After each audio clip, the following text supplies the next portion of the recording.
네, 오늘도 예년 이맘때 초여름 더위가 나타나겠습니다. 오늘 서울의 한낮 기온이 28도, 광주 안녕하십니까 여러분들. 자, 코앞이죠 이제 여름이. 둘째 아들 방에 에어컨을 설치를 해주려고 이번에는 창문형 에어컨을 선택을 해봤습니다. 첫째 방에는 미올 K2 맥스 이동식 에어컨을 작년에도 사용을 했고 이번 연도에도 사용을 하려고 하는데 금액이 13만원이었던 것 같아요. 출력도 낮고 하다 보니까 냉방 능력이 그렇게 뛰어나지는 않아요. 그럭저럭 가격 대비해서 사용할 만하다라고 딱 그 정도이다 라고 생각을 해 주시면 될 것 같고, 둘째 아이 방에는 그 창문형 에어컨으로 선택을 해봤습니다. 이 제품은 쿠쿠 창문형 에어컨인데, 쿠쿠는 밥솥으로 유명하잖아요. 홈시스라고 해가지고 집에서 사용하는 가전제품 라인들도 그 상품 출시를 하고 있는 것 같아요. 제가 이 제품을 선택하게 된 가장 결정적인 이유는 디지털 인버터로 전기료 안심 사용이라는 요거 때문이에요. 인버터라고 하면은 전기세가 줄어드는 그런 효과가 있다라고 하죠. 인버터 에어컨 같은 경우에는 최소 30만원대 후반부터 시작을 하는 것 같아요. 30만원 후반대 40만원 50만원 넘어서 이렇게 쭉 가는데, 물론 이제 그 삼성이라든지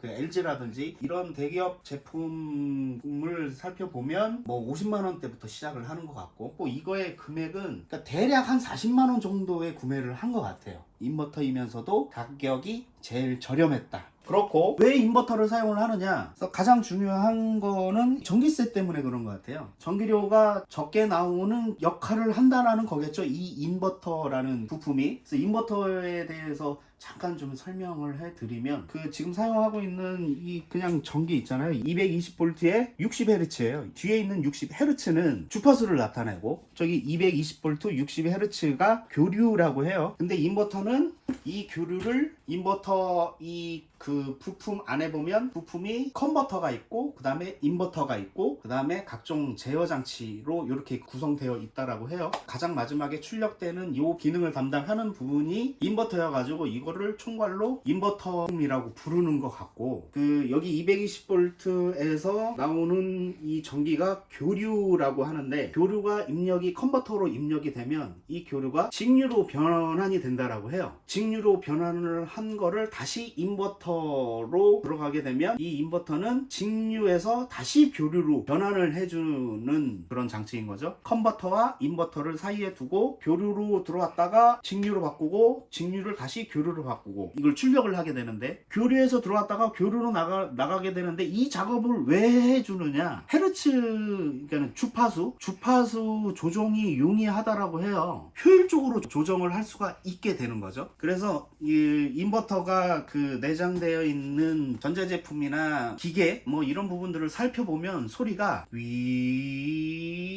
이런 식으로 난다라고 해요. 한 번에 과부하를 주지 않는 거죠. 그래서 이제 에어컨이라든지 승강기, 엘리베이터 이런 부분들에서도 또 사용을 한다라고 하는데, 지금 미올 에어컨, 이동식 에어컨을 사용하잖아요. 그 안에서 이제 그 모터가 돌아갈 때 힘을 주는데 효율적으로 전달하지 않고 갑자기 전달하게 되는 거죠. 제가 이해했던 바로는 이래요. 힘을 갑자기 전달을 하니까 덩 이런 소리가 나는 것 같아요. 그래서 실제로 저 미올 에어컨 저거 사용을 할 때 초반에 냉방을 틀면 덜컹하는 소리가 실제로 납니다. 끌 때도 마찬가지로 덜컹하는 소리가 나고, 소리만 나는 게 아니라 진동도 있잖아.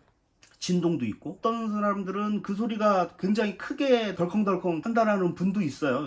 저희 같은 경우에는 그렇게 심하지는 않는데 그런 소리가 있어요. 그리고 곰곰이 생각을 해보니까 엘리베이터 같은 경우에도 출발하고 도착하고 했었을 때 덜컹하는 그런 엘리베이터들도 아마 있었을 거라고 생각이 들어요. 저도 그런 경험들이 있으니까. 근데 이게 힘을 효율적으로 전달을 하다 보니까, 힘을 안 쓸 때는, 그러니까 온도가, 에어컨 같은 경우에는 내가 원하는 온도에 도달을 했을 경우에 이 인버터가 전력을 또 효율적으로 관리를 해줄 수 있겠죠. 그래서 전기세가 아무래도 다운되는 효과가 있지 않을까요? 그리고 소리도 마찬가지로 모터가 돌릴 때는 돌리고 안 돌릴 때는 안 돌리고 조금 돌릴 때는 조금 돌리고 하다 보니까 소음면에서도 아마 조금 강점을 보이지 않을까라는 생각이 들어요. 데시벨을 나온 거를 이렇게 쭉 비교를 해보니까 10데시벨 정도는 얘가 좀 다운이 되는 것 같아요. 이게 그 표시되어 있는 정보로는. 오늘 이번에는 언박싱만 할 거고요. 내일 작은 방 저기 보이시나요? 저게 창문은 아니고 저기 베란다로 이어지는 그냥 그 문이죠? 문이죠. 저 문에다가 설치를 할 거예요. 그래서 높이가 좀 있거든요. 저게 제가 줄자로 재보니까 1900이 나오더라고요. 그래서 짜잔, 요거에 맞는 키트. 창문이 높으니까 저희 공간이 나올 거잖아요. 그 공간을 채워주는 역할인데 54cm인 것 같네요. 그것까지 구매를 했습니다. 요거를 제가 그 동원몰이라는 곳에서 따로 구입을 했어요. 그래서 이렇게 두 개를 따로따로 굉장히 저렴하게 구매를 했습니다. 얘는 40만원, 그리고 얘는 28,000원.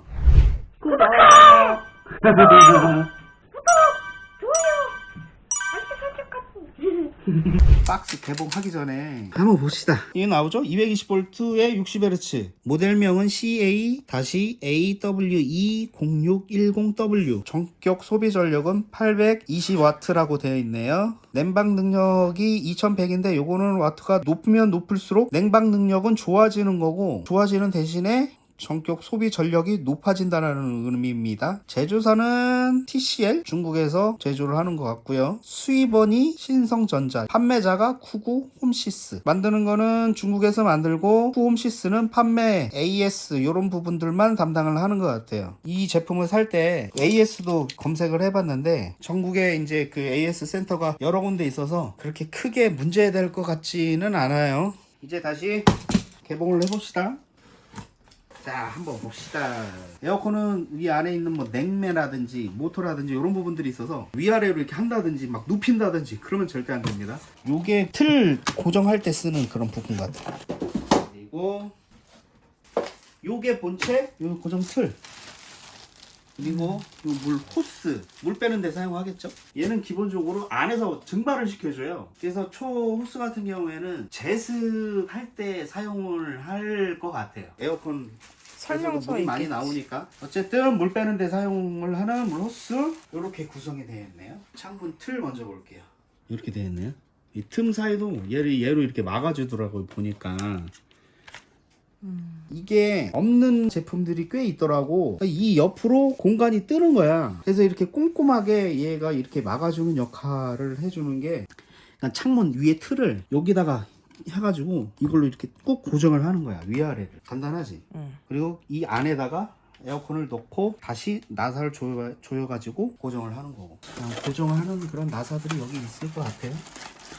이것도 보면은 전부 다 이렇게 풀리지 않게. 내가 또 마음에 들었었던 게 뭐냐면, 나사가 보면 이렇게 생겼어.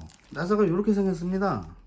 그래서 손으로 그냥 돌려도 돼요. 드라이버로 사용을 할 수도 있고. 그래가지고 이게 편리하더라고. 그 다음에 여기 리모컨도 있고, 건전지대 있네요. 건전지. 요거는 이제 창문 틀에다 이게 더 이상 에어컨 양옆으로 안 밀리게 하는 것 같더라고. 이렇게 돼 있고, 그 다음에 중요한 에어컨. 이렇게 생겼습니다. 무게가 꽤 나가네요. 그런 거 같네요. 못 뜨는 거 보니. 아니, 손잡이를 찾으려고 하니까 맞아. 손잡이가 있어야 될 것 같아요. 손잡이가 없으니까. 들 수가 없어? 그리고 이걸 또 들어가서 이제 이렇게 옮겨야 틀에다가 이렇게 옮겨야 되는데, 그게 손잡이가, 이거 어떻게든 손잡이는 있어야 될 것 같아요.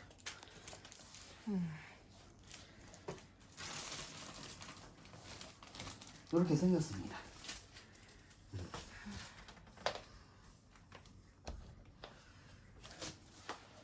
디자인이 무난하네요. 디자인. 깔끔한데요? 있습니다. 여기서는 80.5, 34.5. 무게를 한번 재보겠습니다.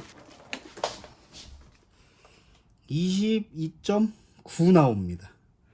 거의 23kg. 무게가 꽤 됩니다. 이 무게가 꽤 되니까 저 프레임 그 창틀 설치할 때 꼼꼼하게 설치를 해야 될 것 같아요. 꽉 잡아주게. 설치 전 확인 사항이고, 사용 설명서.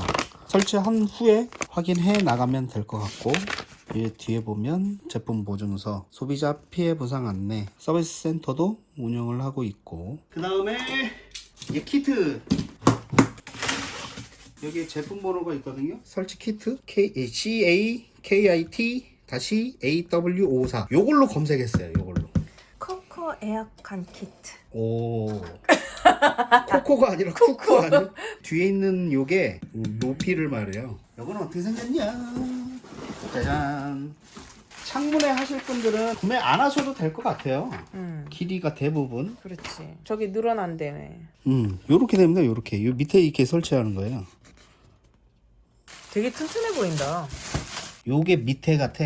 보시면 요게 창틀에다가 이렇게 설치를 딱 하고, 얘로 아까 보셨던 이 틀을 여기다 얹고 나사로 옆에다가 저거와 이거를 딱 연결을 하는 거죠. 그래서 높일 것도 높이고 해가지고 위에다가 에어컨을 설치를 하는 형태인 것 같아요. 일단 언박싱은 이렇게 하는 걸로 마무리하고, 설치는 내일 하면서 또 영상을 촬영해 보도록 하겠습니다. 자, 오늘의 영상은 여기까지고요. 설치편은 또 촬영해가지고 또 올리도록 하겠습니다. 이거 설치할 때 뭐 노하우, 뭐 이런 팁, 이런 것들이 생겨날 것 같아요. 설치하면서 또 그런 부분들을 알려드리도록 할게요. 오늘은 여기까지.